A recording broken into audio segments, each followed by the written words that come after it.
Well, first off, who are you, Rich Harris? Who are you? I'm just some dude. All right. I work at Vercel. I write software for a living. So I how? spent Oh, Go sorry. on. Keep on going. Yeah, keep on going. Well, for a long time, I would explain who I was in the context of what I did. I spent most of my career as a journalist, and I kind of transitioned into software a year ago, and now I work full time on open source. You only transitioned into software 1 year ago? Full time, yeah. Like I've been writing code since 2011 to 2012. I'm pretty old at this point, but only like in a purely technically focused professional capacity for a year. Oh, wow. Okay. So you actually Svelte is older than a year old. Mm-hmm. So you Svelte came created out it? in 2016. Really? So you were working on that while just not even a professional coder. Like if you mean by professional. Well, so I was working at a graphics department at a newspaper, The Guardian, and my job was to tell stories through visuals. And very often, the best way to create those visuals is using JavaScript. So I used it in service of my job. Um, but as we all know, building high fidelity interactive experiences that work well on mobile phones and deal with animations and transitions and like massive amounts of data and all of that stuff is incredibly hard. And the tools weren't really up to the job. And so Svelte was born out of a frustration with the ways that we had to do that kind of thing. But then shared it with the world, and it took off, and now it's a framework in its own right. Wow. I mean that's an incredibly interesting way. It's very interesting how things can be born out of a need and they become something that's very, very nice, right? I think a lot of times, people think like open source is just something you do for fun or something like that. But it sounds like you just had to get something out that just was better, and then it ended up being actually a useful thing to many people. Yeah, I mean, I think the vast majority of successful software projects are like someone scratching their own itch. Yeah, yeah. That's. It's like the professor always says, like if you've got a question, then other people have probably got the question too, so you should put your hand up and ask it. Yeah. Like if you're experiencing frustration with development, then it's very likely that a lot of other people have the very same frustrations. And so if you can make some package or some library that solves that problem, you're probably going to be solving other people's problems as long as you can get other people to find out about it, which is the hard part of open source. Interesting. So you've been doing open source for some time. What are some of the hardest parts about doing open source? Hardest parts about doing open source. Because I've heard of a lot of stories, a lot of horror stories, but I don't know if it's the regular, Yes. you know. I mean, I joke that because I work full time on Svelte at the cell, and I don't work on the product, I kind of joke that I don't really have a boss. I do, Jared. If you're watching, you're a wonderful boss, but I don't really have a boss. Like I kind of manage my own time to a large extent, but I joke that because I work on open source, I have thousands of bosses because everyone is in the issue tracker saying, you got to fix this, you got to fix that. This is stupid. This should be redesigned. And the hard part is triangulating between the different needs of this vast constituency and figuring out a path that is going to make the maximum number of people happy without compromising on the stability and the vision of the project. That's what's difficult about open source, because like you're not just building something in isolation and then presenting it to the world as a done deal. You're trying to accommodate the needs of vastly different people, and it's tough. Speaking a lot of And also they yell at you. yeah, I can imagine that you get quite a bit of angry stuff. I mean, but that's inevitable, right? Because for however it happened, that's like always the classic story of open source, which is people somehow forget that it's just a person just like them building it. And Mm-hmm. you make trade-offs at some point, or you just don't even know the answer. That's just what happens.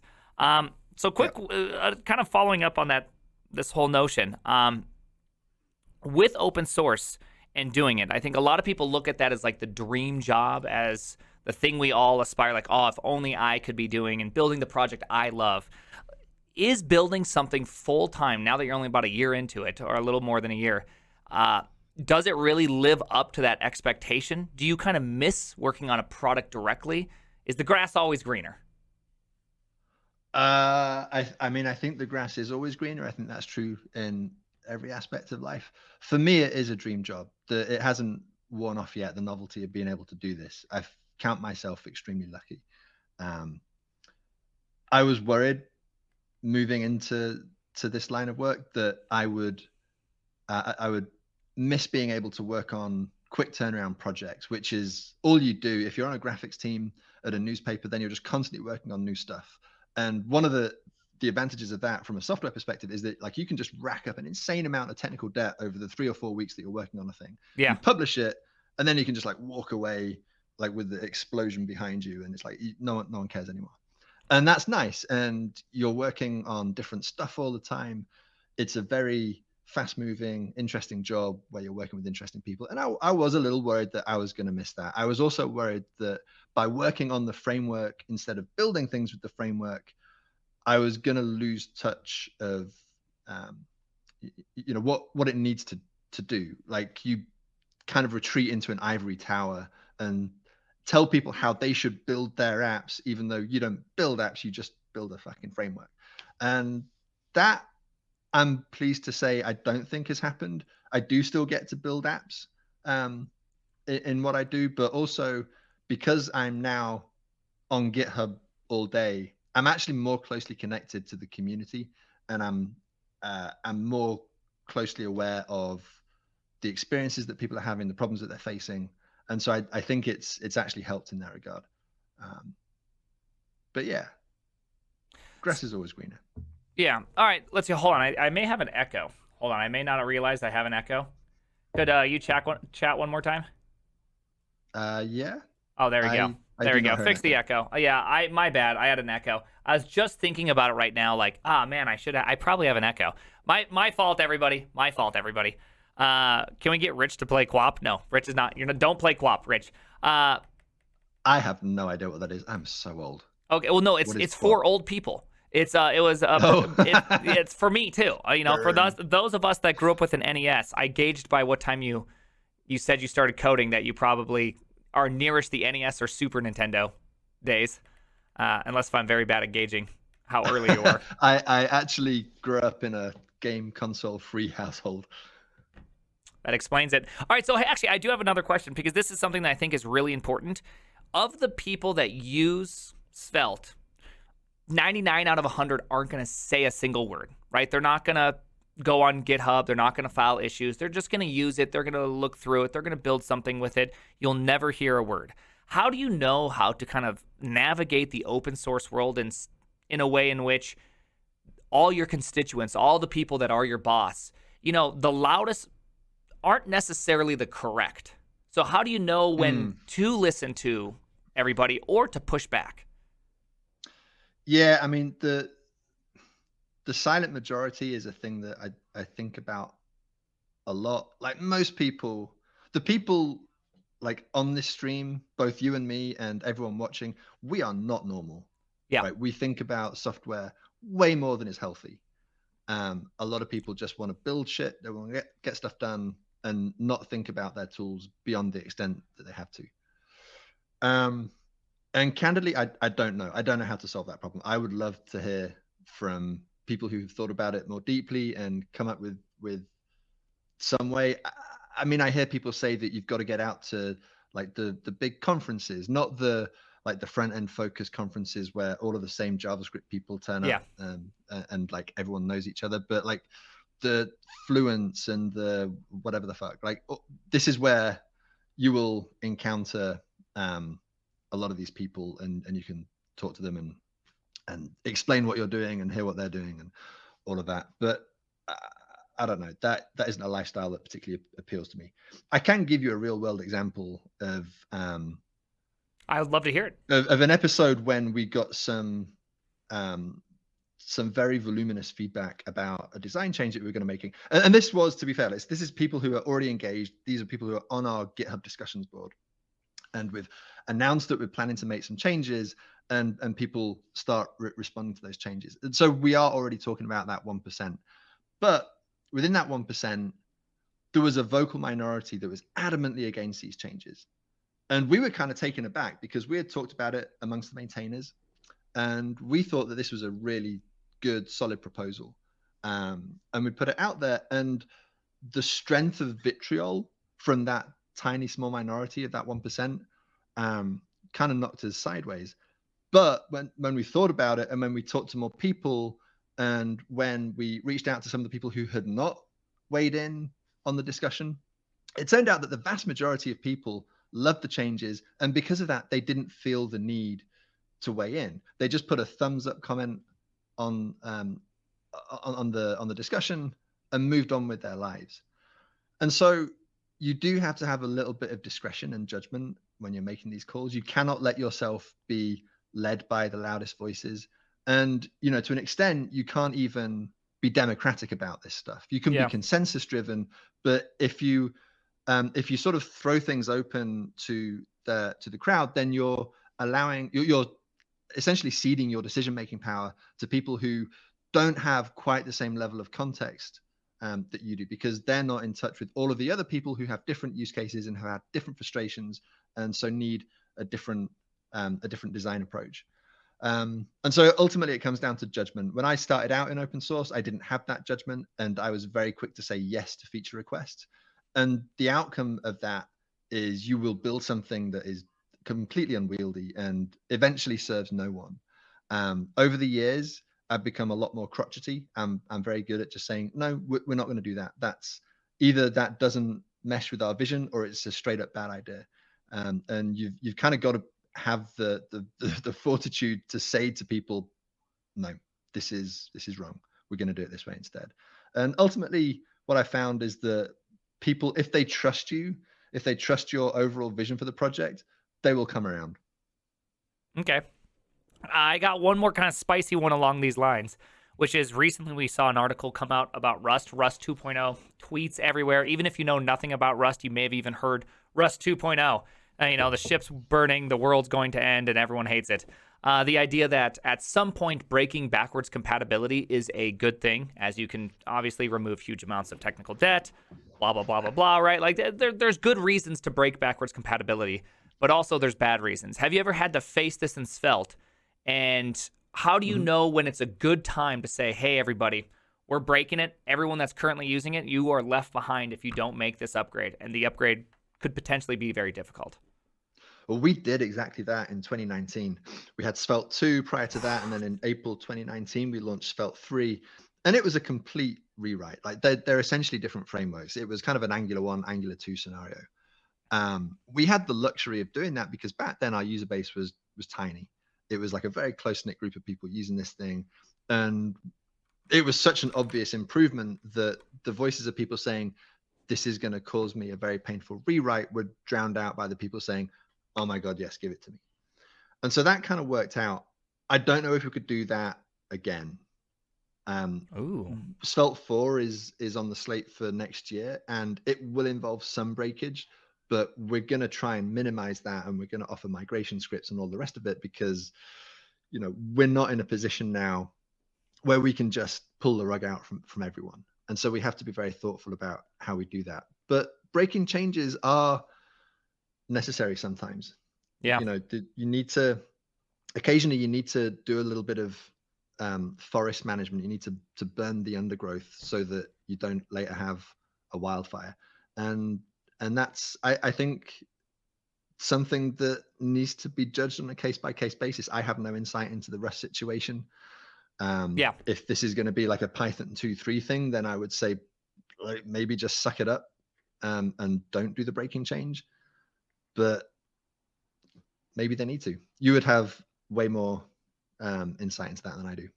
Yeah, no, it's just more of a question because, ultimately I've only built one product that had a decent amount of open source requirements. That was Falcor way back in the day, kind of like what's being revisited today. It's kind of interesting seeing all this talk about fetch and paths and storing data and caching and all that. As well, I built that one time ago, and it's exceptionally hard to do right, and caching will always be bad, and somebody's inevitably going to say, I want to make a request and have it cached immediately and then decached right away. But it needs to be there for one operation, and you're going to be like, whole framework's broken, right? Like, it's just terrible. But I found it extremely difficult navigating some of those things and answering the people like, how do we know to make a change? Even if it's going to make the whole thing better, you might have to break somebody. And it's just always, it's a very tricky line to walk, because you are now not responsible for yourself, but responsible for other people. And yeah, and we did this during SvelteKit's development. It became a bit of a meme at one point because we were making some very sweeping breaking changes. The discussion that I told you about a minute ago, where we had this very vocal feedback, that was a significant breaking change. And we wrote a migration script that did most of the grunt work of upgrading people's apps, but it still involved some manual migration. And people got mad about it, but it was absolutely necessary. We were able to do that because we were in a pre-release phase. We had made no Semver commitments, but once you made Semver commitments, it's a different ballgame. Okay, I like that. And so you just released also SvelteKit, right? 1.0, right? That's like the big thing going on right now. You want to talk a little bit about that and kind of tell me about some cool stuff that's gone into that and what makes it something that we should be looking at, wanting to use, all that good stuff? Yeah.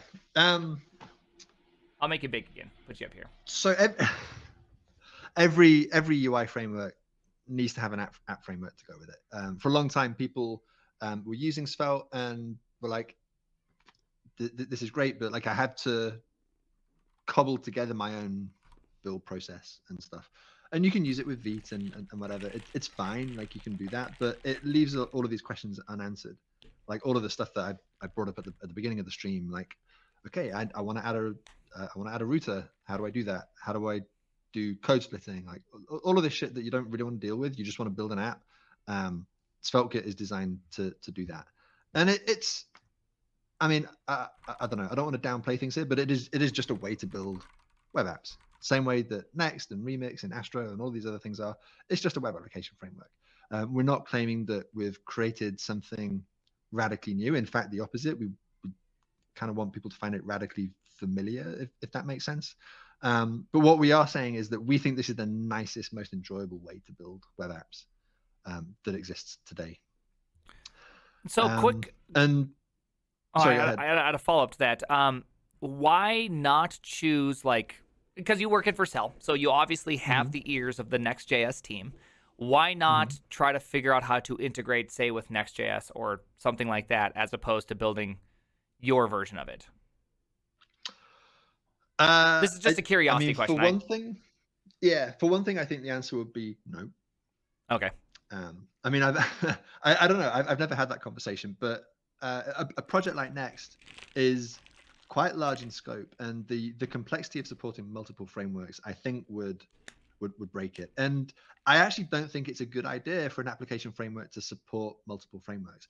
And I'm going to piss off the Astro people here, because like that's kind of their whole deal. But the synergy that you get between the application framework and the UI framework, when everything is built like and it's designed to fit together, is something that you cannot get if you have this very kind of sort of unfocused approach to how you integrate with UI frameworks. And there are examples of this in SvelteKit, the way that the routing and the data loading and the component context and the component stores are all kind of, they gel together in a way that would be really, really hard to do in a UI framework agnostic application framework.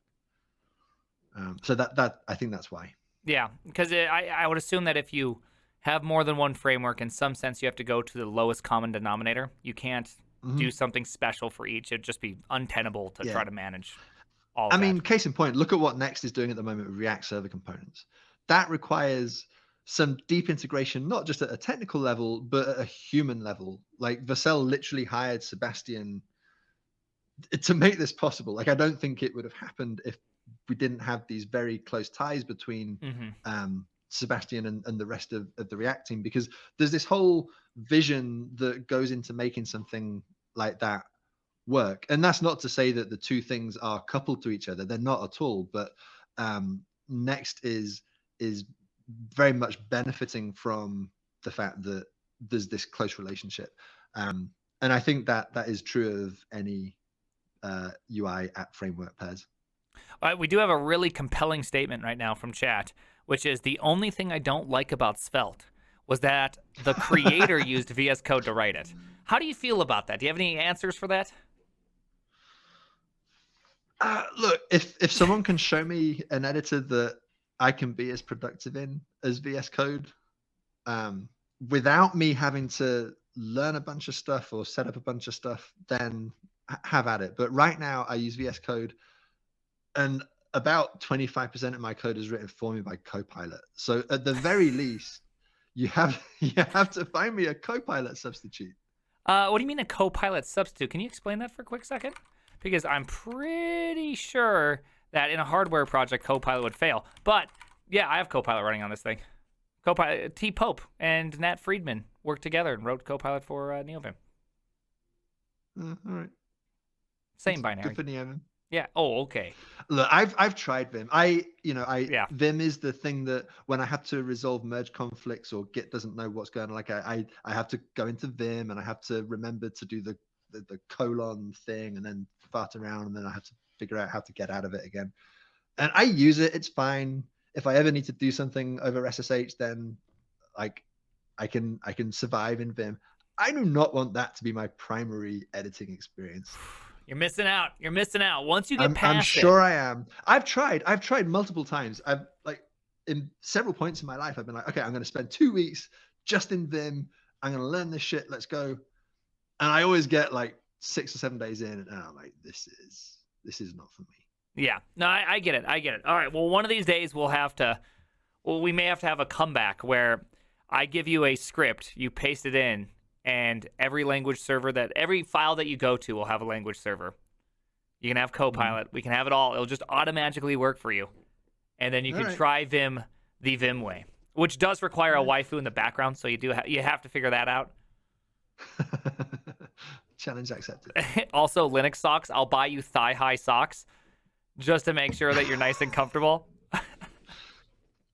All right. Okay. So let's keep going on the Svelte thing. So you just got done releasing it. It was yesterday, right?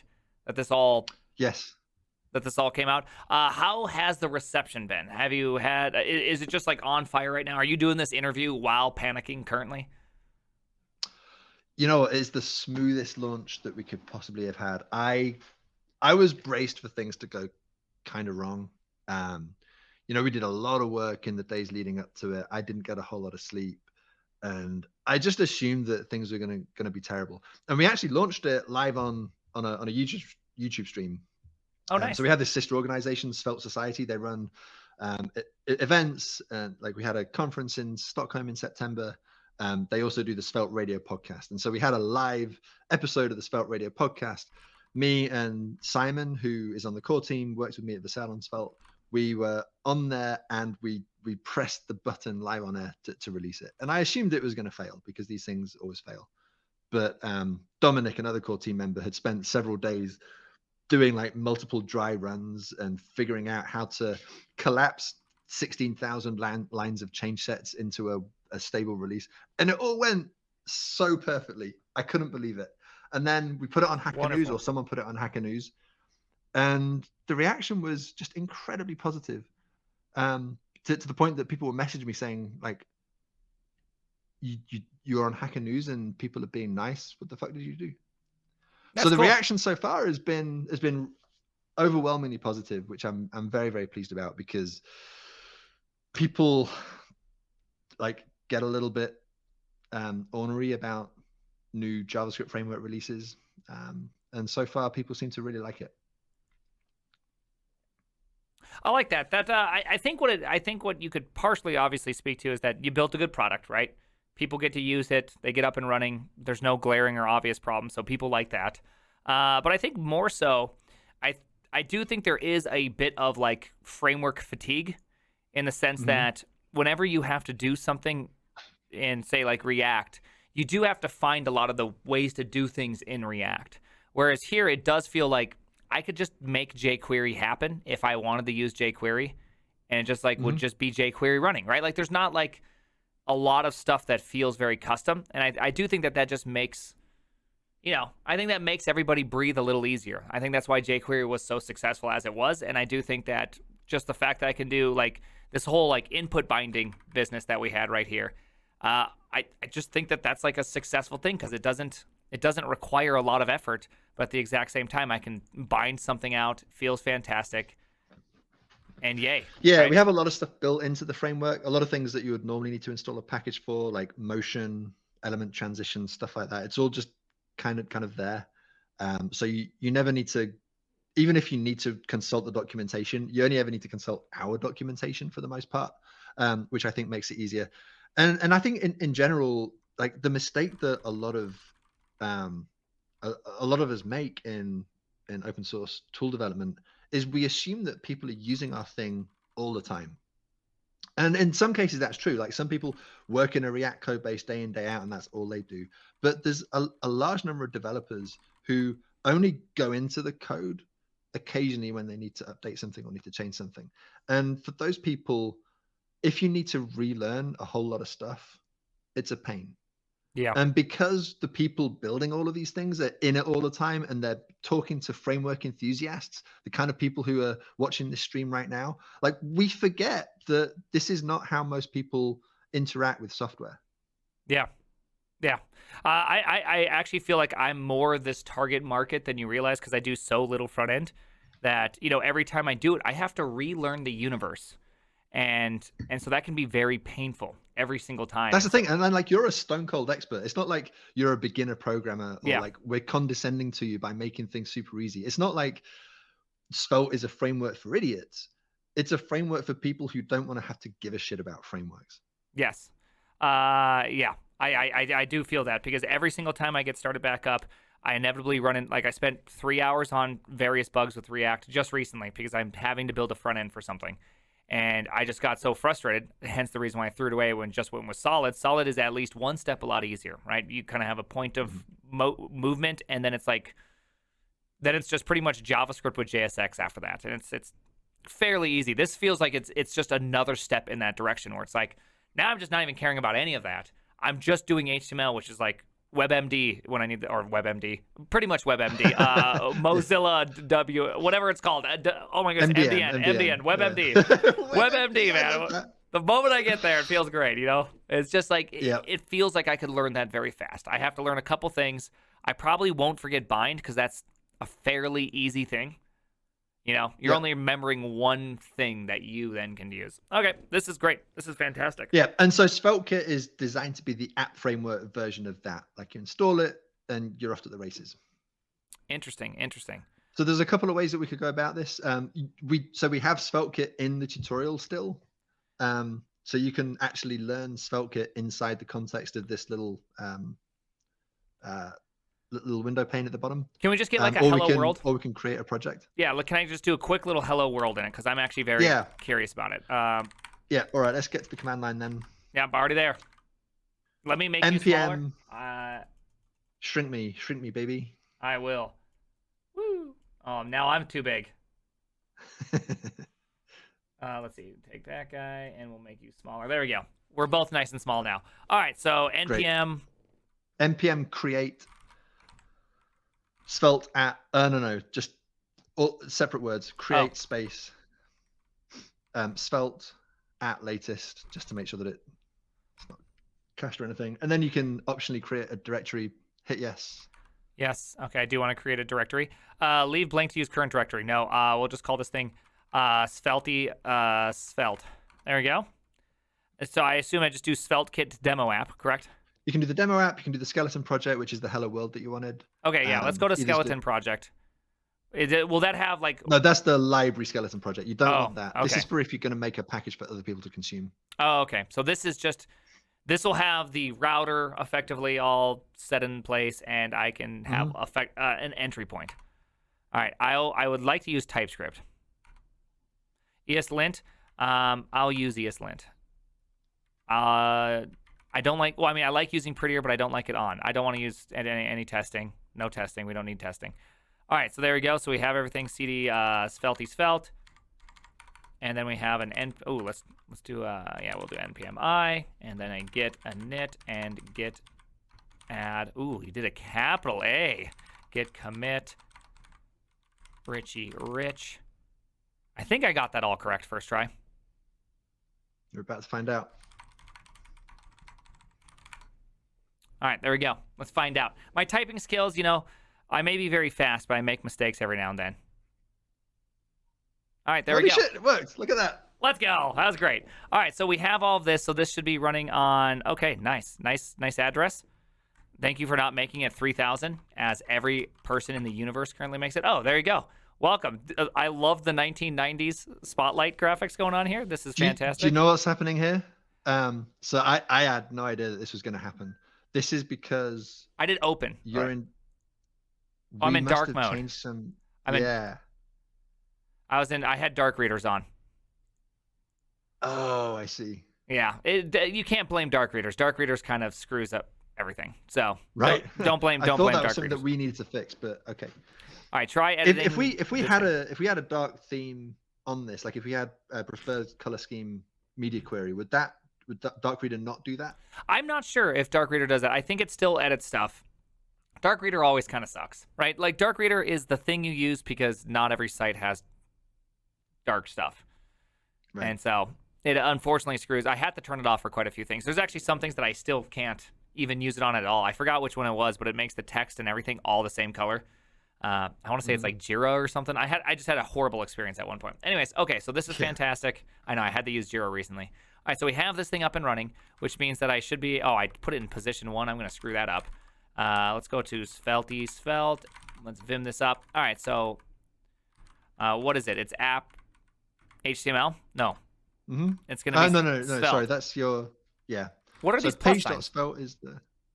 All right, so routing is based on the file system. And so just like in Next and Remix and all of these other things, your routes are derived from the file system. Where we are slightly different from some frameworks, although we're actually aligned with Next and QuickCity, and basically everyone is going to do this in future because it is a much better model, is that all of your routes are defined by the directories of your file system. At the moment, you're in the root directory, route directory, if you prefer the American pronunciation. I do. And then you have the about and the Svelte routes there as well. And within each root directory, you can create these root files, which are distinguished by having this plus sign at the beginning of the word. So the page.svelte says that there is a page at this location. And because it has a plus sign, we know that these are files that are special to SvelteKit, but you can put all of your other files like your utils.js, your components, you can put that inside your root directory without that creating another root or conflicting with something that SvelteKit is going to do. And is everything this like is against nice and components, sorted. Right? Because these other libraries, they have like a component section, so you just don't even need to do that weird kind of like requiring all the way back out, coming back in. Dot slash, like none of that. No, okay. Not necessary. So because it's here, you kind of have your routing is built into your tree structure of your components, so it actually makes it a touch easier to have nicer organization here. Okay. Exactly. And so this thing doesn't get required. You can't go to Svelte counter. And then one quick question. Obviously, there's a page.ts. This must be handled slightly different. What is this? Yeah. So we have separate concepts of the data tree or the loading tree and the render tree. Your page.svelte is your user interface, obviously, but your page.ts, this is where you would add data loading. This is where you configure the page and you decide whether this page is going to be server rendered, whether it's going to be client rendered, whether it's going to be pre-rendered at build time. Yeah, so what is pre-rendered means that this is a static site. Is that what that means? Or this page is static? Effectively, yes. So this page is static. You can make your entire application static if it's suitable, or you can just make individual pages static. And what that means is that when you build this app, you do pnpm build or npm run build, it will create the optimized production version of your app, and then it will crawl the application that it's just built, and any pages that it finds that are pre-renderable, it will bake those out as HTML files, so that when that gets deployed, in the majority of cases, depending on like which adapter you use to deploy to a different target, in the majority of cases, the requests that will come into that page, they will just hit a CDN that serves a static HTML file. And no computation happens. It doesn't need to go to your server or your serverless function or anything like that. But then some other routes of your app, which do depend on dynamic data or they have personalized content or whatever, those can be handled by a server or a serverless function or an edge function. So you get this really nice hybrid of maximum performance for the pages that can be statically pre-rendered, but infinite flexibility for the pages that cannot. all within the same app. And it's just this single line of code to toggle between the two. And you can do it for an individual page. You can do it for the entire application. You can do it for a subtree of your application. It's all very straightforward. That's cool. I like that a lot because you don't have to. It's always kind of a pain when you have to try to separate out these static, non-static things. So this makes it look like it's actually fairly easy. And then is all the actual serving of these static things also handled, I assume, by SvelteKit, and then the only thing you have to do is like throw some sort of caching proxy ahead of it, and then therefore you have great caching? So it depends how you deploy your app. You have all of the flexibility that you need. If you deploy to Vercel or Netlify or Cloudflare pages, it's all handled for you. It's all zero configuration. You just link your Git repo, and it takes care of everything from there. If you want to deploy your own node server, you're using Render or Fly or something like that, then you just swap out the adapter in the configuration file for adapter node, and then it will create a node server for you. And at that point, you have complete control. You can add whatever caching layer you want. Or if you're doing a fully static thing, you can use adapter static instead, and then you've got a bunch of HTML files that you can put on GitHub pages or whatever else. Very cool. That's actually that's super convenient. I like that. And there's an API for creating more adapters. People have built adapters for Dino and Bun. There's adapters for AWS Lambda, App Engine, Azure, all of these different things. How do you say it? Completely agnostic. I thought it was Azure. Azure. Yeah, I think it's pretty fancy, if I'm not mistaken. Yeah, well, I'm not a fancy guy. Neither am I. I don't know, Mr. Fire in the background, festive Christmas. I know it to the max behind you. It looks so warm and inviting in your place. It's even tinted yellow. Yeah, just so nice. That's probably just because there's crap on my webcam. It looks nice. I'm out here peeing outside, and this man's living in the actual North Pole. This is ridiculous. All right, let's open it up. Do you want to field some questions? Sure, hit me. Okay, yeah. Let's do some questions from chat.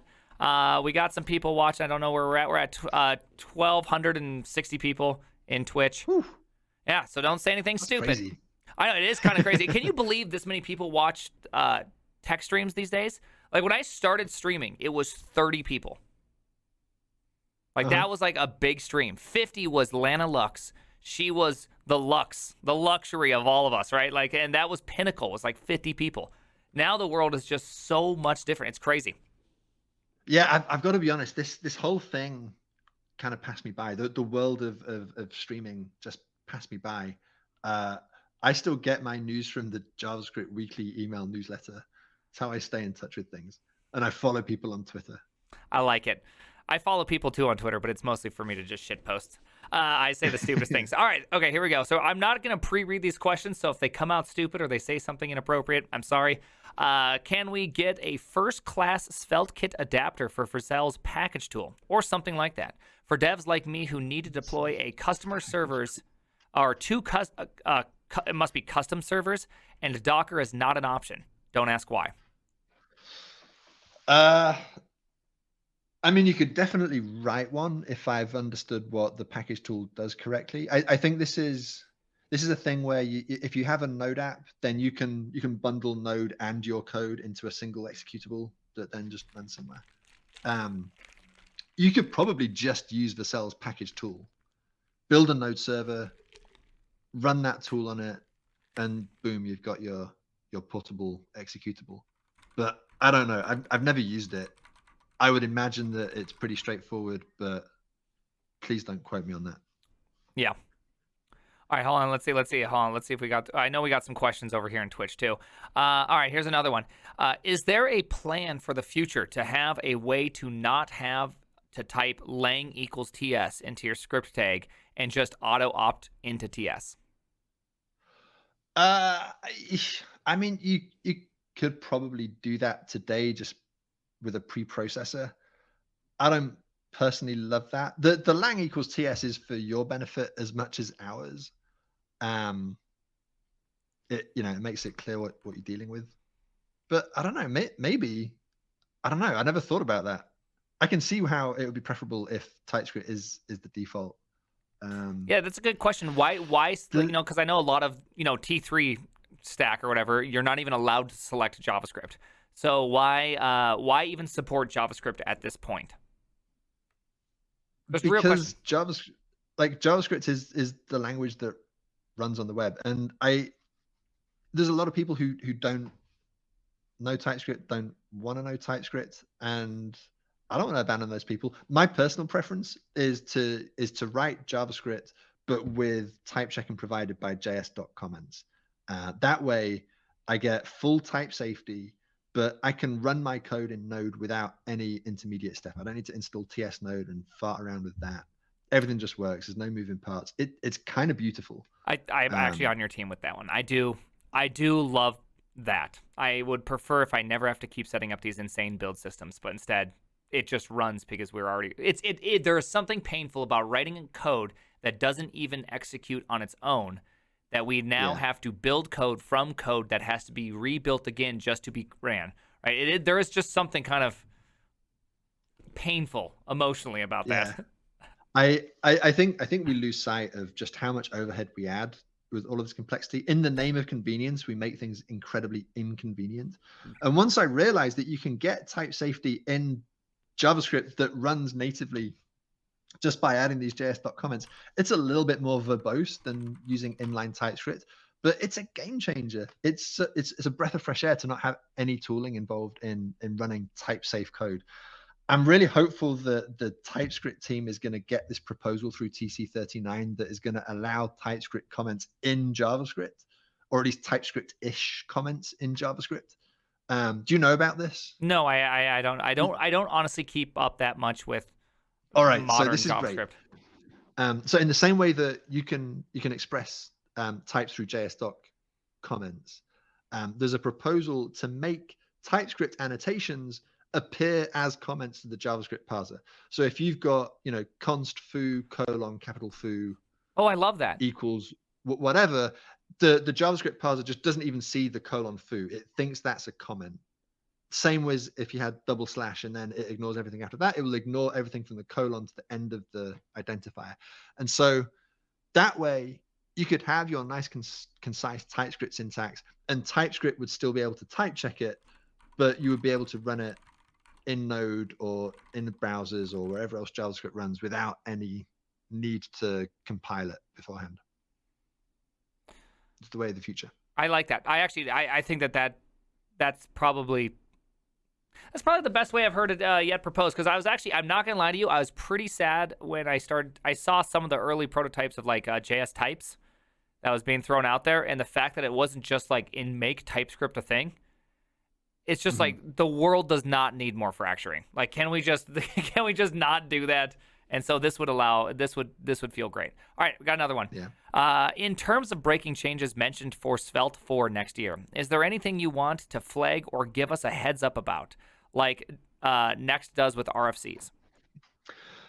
So we're not really in a position to make any commitments about what is going to go into Svelte 4, because all of our focus has been on SvelteKit lately. Now that's out, we're going to start thinking a bit more about Svelte 4. But I can kind of talk about some of the things that are on our radar. Some of it is just clearing out technical debt. So one feature that Svelte has is element transitions, where you can just add a directive to an element, and then when it appears in the page, this transition will play, and when it gets removed from the page, this transition will play. So like an element can fade in, fade out, or fly in and fly out. And this is all done with CSS animations. The way that it works is you provide a JavaScript function that creates the CSS for each of the 60 frames that is going to take to run this animation. And then Svelte compiles that into a big CSS animation, puts that into the DOM, applies the class to the element that triggers that CSS animation, and then the CSS animation plays. This allows you to have these smooth JavaScript controlled transitions, but in a way that runs off the main thread and is nice and performant, conserves battery life, yada, yada, yada. It's also hacky as fuck. And now we have the Web Animations API. It's well supported in today's browsers in a way that it was not when we made Svelte 3 years ago. So we would like to get rid of that CSS hackery in favor of a Web Animations based API. if you're using the transitions that are built into Svelte, that will not be a breaking change. If you've built your own custom transitions, then that is probably going to be a breaking change. So that is an example of the kind of thing where we're just clearing out some technical debt and there will be some minor breakage as a result. Larger changes that are potentially breaking is how we think about stores. So I mentioned earlier on the stream that we have a state primitive that's kind of analogous to solid signals for having state that lives outside components. And one of the things that people rightly criticize Svelte for, is that using these state primitives is slightly different to how you use internal component state.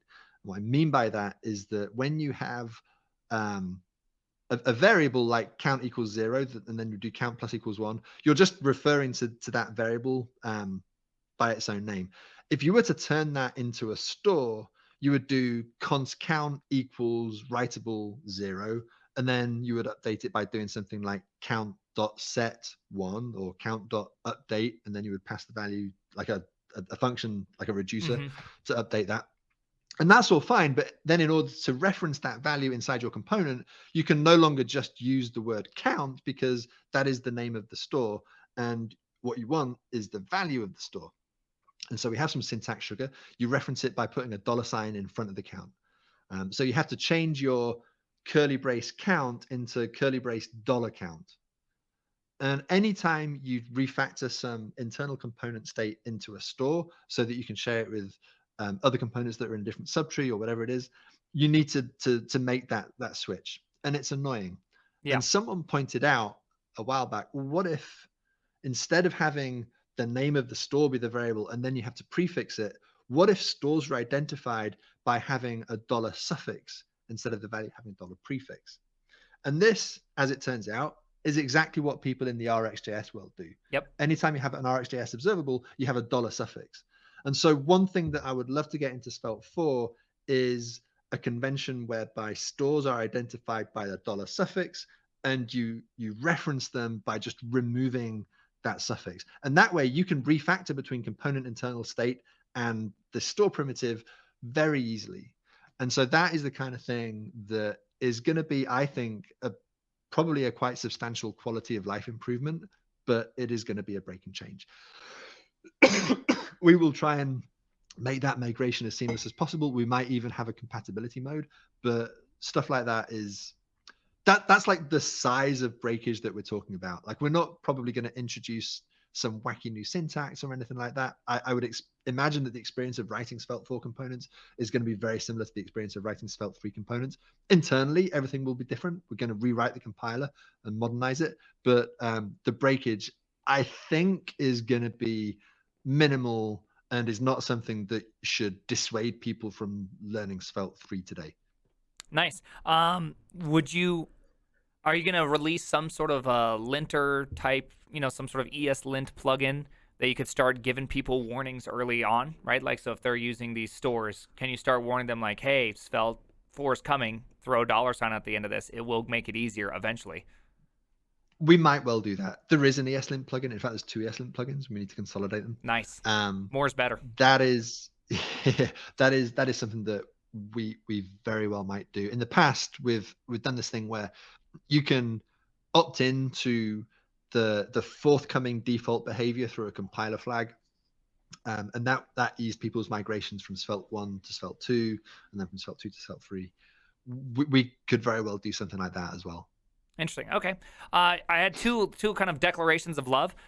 Here's 2 of them. Hi, I love writing in SvelteJS, but I'm coming from React, so SolidJS feels more home to me. I just wanted to know how SvelteJS reactivities differs from SolidJS reactivity. I guess you'd have to probably just watch this. You could just go back and watch this video to see a lot of that. I feel like we fairly well covered that, correct? And the second one was, I just wanted to say, thanks to Rich, Svelte makes me hopeful for my web dev career. I'm new to web dev, and I genuinely love building sites thanks to Svelte and how fun it is. That's really cool. It's music to my ears. Welcome to web dev. We are very happy to have you. I feel like there is something really true there, that you limit the surface area, thus newer people feel more empowered to do something. And I do think there's a huge bonus there that's probably underspoken on that one. That's our hope. I mean, so this is partly a consequence of where Svelte came from. right? I was using it inside newsrooms. I wasn't using it just so that I could build stuff in Svelte. I had coworkers who were also building graphics, and a lot of people who work in newsrooms and do this kind of thing are not people who care about code very deeply. A lot of people have HTML experience, a lot of people have CSS experience, and JavaScript is kind of this thing that they have to deal with occasionally. And so Svelte came out of this world in which a lot of people do not consider themselves programmers. They consider themselves journalists who happen to write a bit of code. And because of that, there is an upper limit on the amount of complexity that people will tolerate. I also have a pretty low threshold for complexity before I'm like, I don't care about this. I don't want to know about this. But having people around you who are also like, I don't want to learn how to configure Webpack. I don't want to learn Babel and all of this other shit. Just like, give me a thing that I can use to make the thing today because I have a deadline, and then I'm happy. And so that's why Svelte is the way it is. Yeah, I like that. All right, are you guys planning to migrate to TurboPack or continue to use Vite? We're definitely going to continue to use Vite. TurboPack is on the radar, absolutely, as a potential alternative to Vite for people who want it. The idea is that if you want all of the features in the ecosystem of Vite, then you can use SvelteKit via the Vite plugin. But if you wanted the blazingly fast performance of TurboPack, then you could use that instead. This is all speculative at the moment because TurboPack isn't yet ready for projects beyond the next dev server to use, but like 100% we're gonna look into that. And this is the benefit of SvelteKit just being a Vite plugin. The integration between them is like on a human level, we are very close with the Vite team. There are core team members on Svelte who are also core team members on Vite, for example, and so we talk to them all of the time. But on a code level,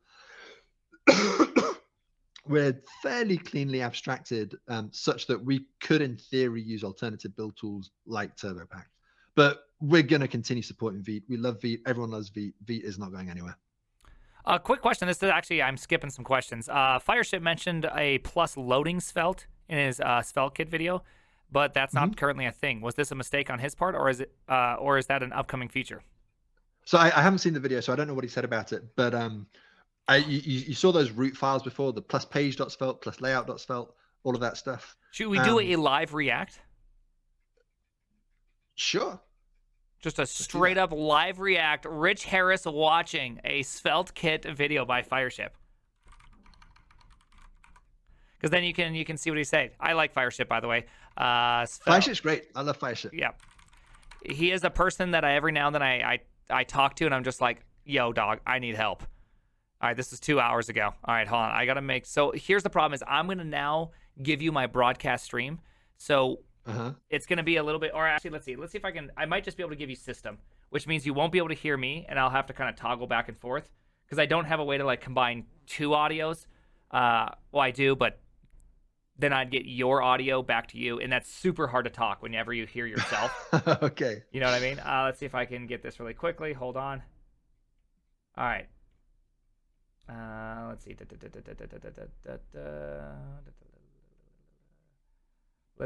Let's see.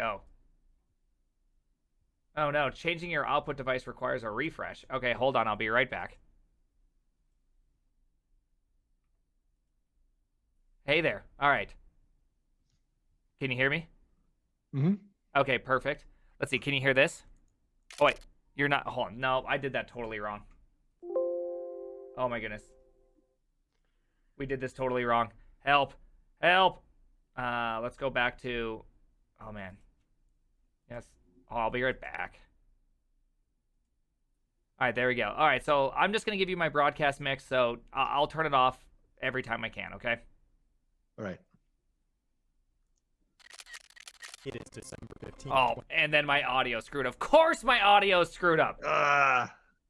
Oh, my goodness. We're not and live now I can reacting. hear myself. Yeah. Oh, my God. Oh, fuck. There you go. I turned you off. That's it. We're not reacting. Stupid Linux. Gosh, we're going to do something so great. And, of course, Linux sucks. Oh, my goodness. All I want for Christmas is working audio consistently. Oh, that was just so sad. All right. We're going to do some more questions. Sorry if I'm skipping some of these things. I hope that you're okay with that. Okay, this person says he hates the dollar and hates RxJS. That's useful. Let's see. Does Svelte has needs TRCP Svelte query? I think there is a Svelte query. I think Tana built that in a framework agnostic way, and if it doesn't exist, then it's gonna exist soon, I believe. TRPC, there is a TRPC SvelteKit integration. You might find, so I don't want to talk trash about anything, but you'll probably find that you don't need TRPC most of the time when you're using SvelteKit, because we have type-safe data loading built in. What we don't have is type-safe mutations, which is one of the advantages of TRPC, and that's because we emphasize the use of HTML forms for doing data mutation, because it's like, use the platform, it's progressive enhancement, all of that stuff works without JavaScript. But forms are just a nightmare to use with type safety. Like you just can't do type safe form data very well. But for the data loading part, like I don't know if we're going to look at some code at any point, but you would see that when you return data from a load function, that you get type safety inside your components already across the network. So you absolutely can use TRPC with SvelteKit. A lot of people do, and they absolutely love it, but you might not need it. Okay. All right, this is good. Let's see. Let's see if we got anything else. I'm gonna go to the new one. Sorry if I've skipped over and you feel hurtful. There was actually a good one I saw in here. It was about kind of like class-based operations. It was really clever, being able to set values based on the class of your property. I'm British, so I hate to talk about class, but yeah, I know. Well, looks like it got lost to the annals of Twitch chat. I'll see if it comes back up, because that actually is pretty exciting. All right, so if you had one reason you'd say I should consider Svelte for my next project over Next.js, SvelteKit, what would it be? I'm very comfortable with Next, but have the autonomy to choose my own direction. So if you haven't used this stuff before and you're very familiar with Next, then it depends on whether you need to ship something quickly or not. If you're happy with Next and you have a requirement to build an app quickly, then stay with Next. It is a fantastic choice. By using SvelteKit, you will be expanding your breadth of knowledge a little bit. You will see some different ways of doing things, some different design philosophies. And if you become proficient in it, I would make the claim that you will be more productive once you know SvelteKit, anything like as well as you know Next. Just because building stuff in Svelte tends to take a lot less code, tends to be a little bit more streamlined than building code in React, in my experience, and the experience of other people. I like it. Okay, question. Is it possible to use multiple classes with the class directive? Class::foo or class::single quote foo space bar equals some bool. Some No. bool. So you can obviously have multiple class directives on your elements, but you would need to have the value passed to each of those. That is something that I had never considered before. Maybe we need to, because it's effectively just one class name at that point. It's like the class name is foo space bar, effectively. Maybe there's a way that we could make that work. I don't know. Yeah, or you could just do it inside the class attribute. Class equals open quotes, and then have a ternary like condition question mark foo space bar colon empty string. You could do that. Okay. I'm using Pulse Audio for anyone that knows. Isn't it like, hold on 1 second. Maybe I can figure out a way to do this. It's like Pulse Audio. Really? Why is it an underscore in there? Pulse Audio K? Maybe I'm not using, I'm on System 76. I actually have no idea what I'm using now that you say that. I guess I'm using Pipewire. Well, look at that. I have no idea. Pipewire. Pipewire me, Dad. Does anyone know how to reset Pipewire? I like how some people's answer is use a different audio service. Cool. Yeah, I'll get to that. Okay, so how do you do dependency injection in Svelte? What does that mean? Like what? And what? Why do you need to use dependency injection? Yeah, I guess. Yes. Follow-up question: why do you need to use dependency injection? I mean, in some sense, require is dependency injection. Import is dependency injection. What is Web3? No, get out of here.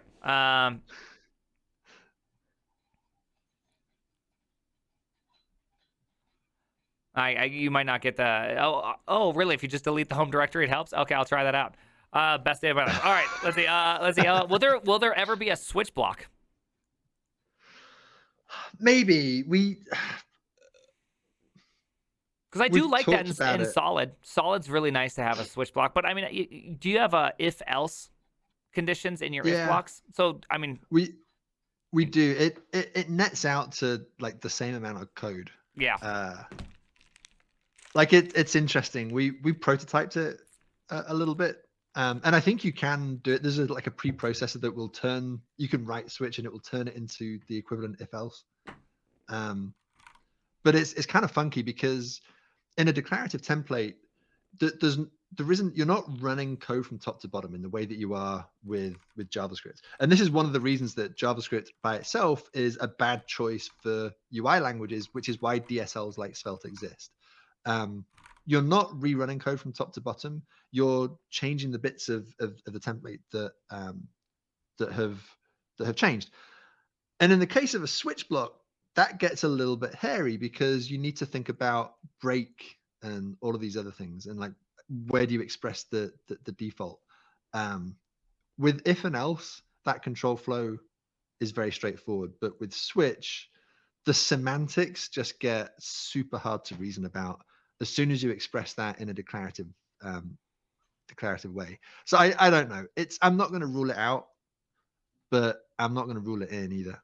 Do you think that if pattern matching does land in JavaScript, you'll have to kind of rethink that statement? Maybe. Okay. Maybe. Because I do think that's interesting to say the least. Because obviously pattern matching is beautiful, but yeah, I don't know. Every time I've looked at the pattern matching proposal, I'm like, why the fuck would I ever need this? I just find the code very unpleasant to look at. Oh, well, again, if you'd use Rust. Okay, I just wanted to make sure I could get it in there one last time. Someone is saying that you didn't show off the favorite block, the await block.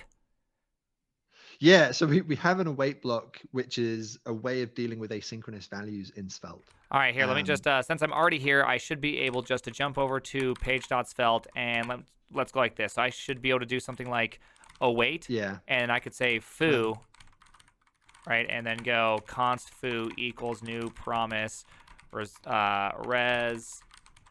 set timeout,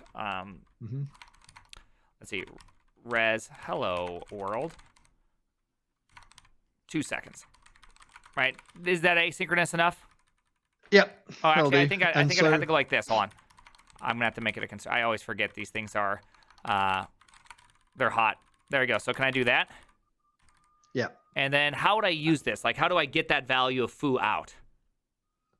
So first, let's close the await block. Just like drop down a couple of lines and add a /await. All right, there we go.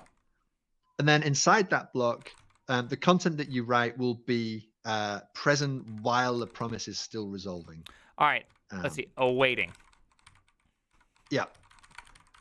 And then drop down to the next line and then add a :then block inside the await. Yeah. Then. And then in between the then and the closing await, you can, actually you need to give a name to the value. So then call it foo or whatever, or message, or whatever it is. And then you can reference that same way you'd reference any other value. Oh my goodness. And then you can have a catch in case the promise is capable of throwing an error. You can have a catch, and then in the same way that you do then foo, you would do catch error. Oh my goodness. Yeah, errored.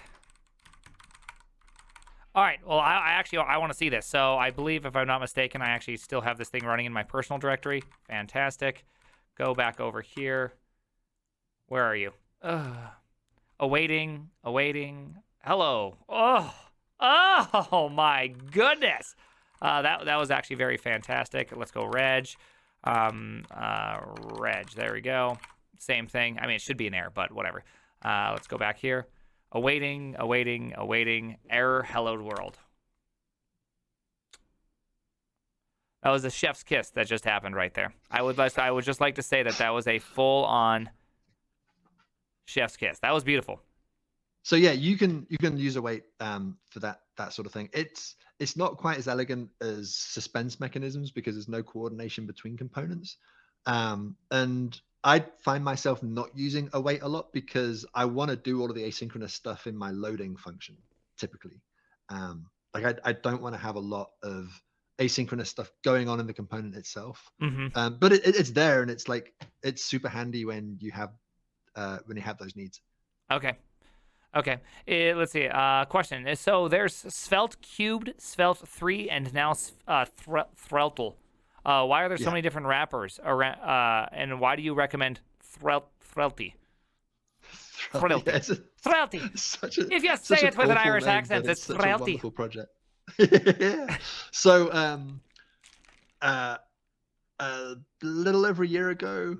What is that, by the way? Can you explain what those are? It sounds like 3JS. I have no idea what it is.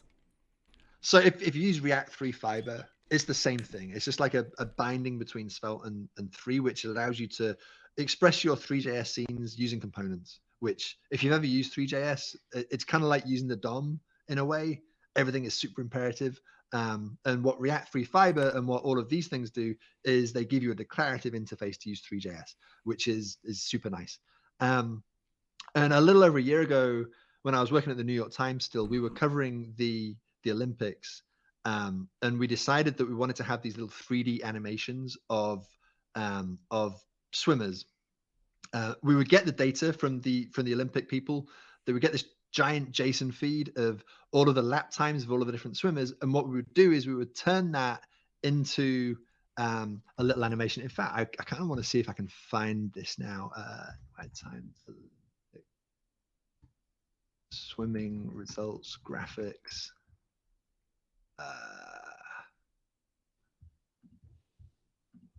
How do I find this? How do I find my own work?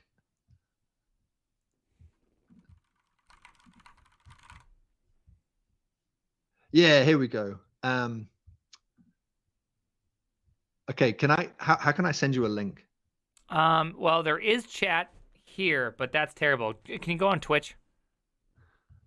I can try, yeah. Twitch.tv, ThePrimeagen here. I will / ThePrimeagen. I got you. Do I need to be signed in to send a chat? You do. Why is it so hard? Send me the link. I'll figure out how to get it. Send me the link in ping chat. There's like a little chat box in ping. Yeah, I see. There we go. So this is so that people have context of what I'm talking about here. If you go onto this page and then scroll down to, let's scroll down to the men's 200 meters individual medley. Hold on, I'm getting there. There we go. Oh, looks like somebody already got it there. All right, here we go. All right, here we go. We're scrolling down. I don't think I'm going to be able to do this because I don't have a membership. Oh, come on. Can I gift it to you? Hold on. We might just be able to do something here. Because I was able to scroll it for a brief moment. So you never know. Sometimes these things, you know, you can kind of... I don't know, these paywalls are finicky.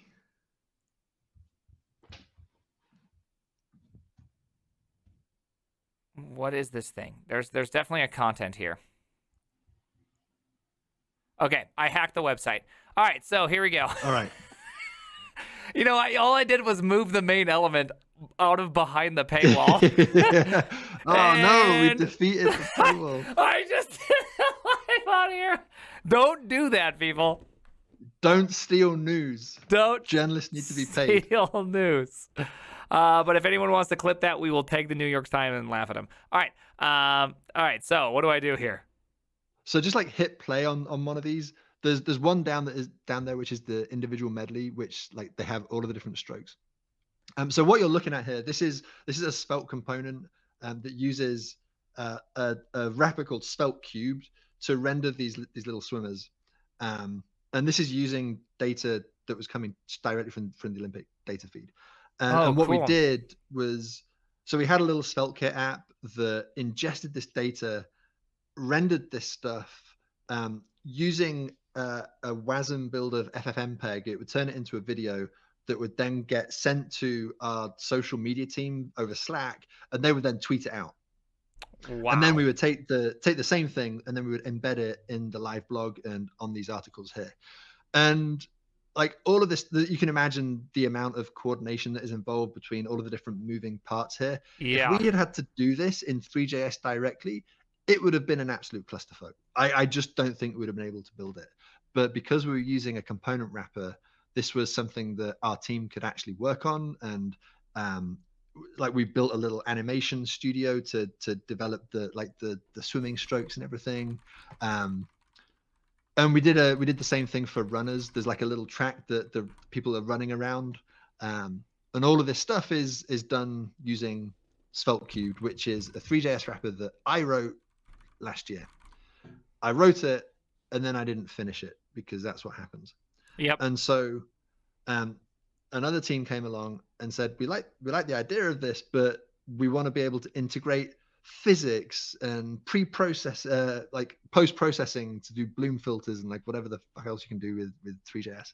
Like all of this stuff is not going to happen in SvelteKit because I don't have time to work on it. And so they picked up the baton and wrote Svelte, and it's super cool. It's just the best way to use Three.js in my opinion.